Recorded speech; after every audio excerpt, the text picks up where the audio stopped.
Ready to move in premium triplex villas at Bachapalli APR Projects. 100 రోజులలో ఇంత అస్తవ్యస్తమైంది.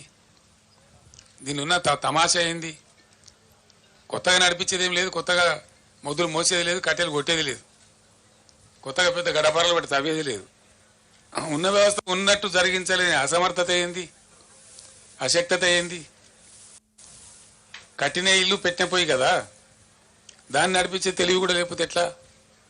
అంటే మనకు స్పష్టంగా దీన్ని బట్టి అర్థమవుతున్నది ఏంటంటే, ఇప్పుడున్నటువంటి రాష్ట్రాన్ని పరిపాలిస్తున్నటువంటి పార్టీ ప్రభుత్వం యొక్క అసమర్థత, అవివేకం, తెలివి తక్కువతనం, అవగాహన రాహిత్యం, దేన్ని ఎట్లా వాడానో తెలియనటువంటి ఒక అర్భకత్వం మనకు స్పష్టంగా కనపడతా ఉంది.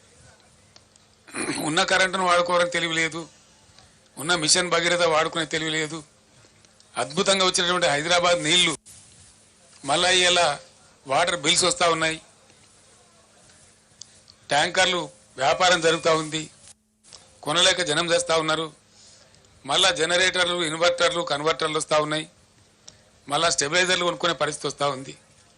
మీ అందరి ఇన్ఫర్మేషన్ కోసం నేను ఒక మాట చెప్తా ఉన్నా. హైదరాబాద్కు పెట్టుబడులు ఐటీ రంగంలో, ఇండస్ట్రీలో అద్భుతంగా వస్తున్న తర్వాత హైదరాబాద్ను పవర్ ఐలాండ్ సిటీగా మార్చినాం మేము.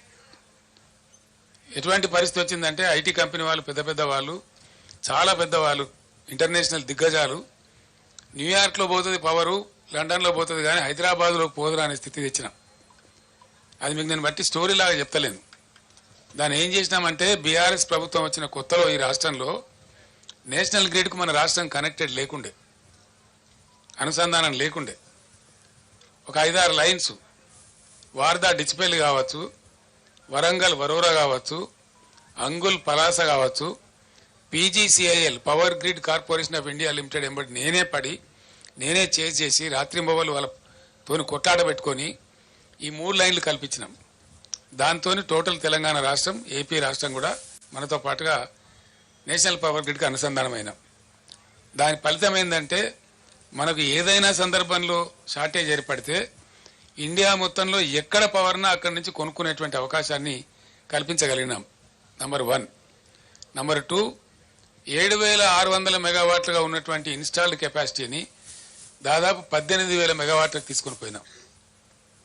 In addition to that, 1,600 రామగుండంలో, 4,000 Yadadri thermal స్టేషన్లో, అంటే 5,600 మెగావాట్ల పవరు ఇంకా అడిషనల్గా వచ్చేటువంటి సదుపాయాన్ని కూడా కల్పించినాం.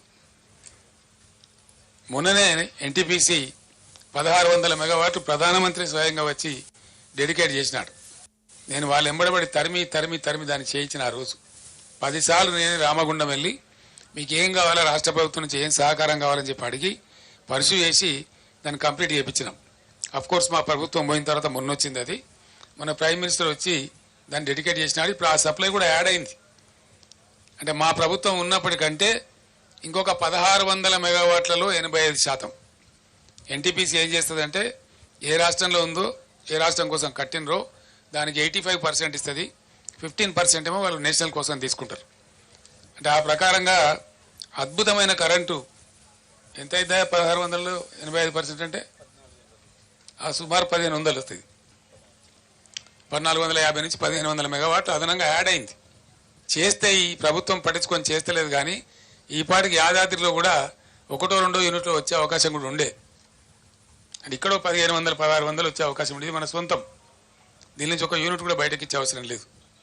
మరి ఇంత ఉజ్వలంగా తయారైనటువంటి పవర్ సిస్టమ్ ఎందుకు ఈరోజు ఇబ్బంది పడతా ఉంది? సుమన్ టీవీలో మీ పర్సనల్ అండ్ బిజినెస్ ప్రమోషన్స్ కోసం కింది నెంబర్కి కాంటాక్ట్ చేయండి.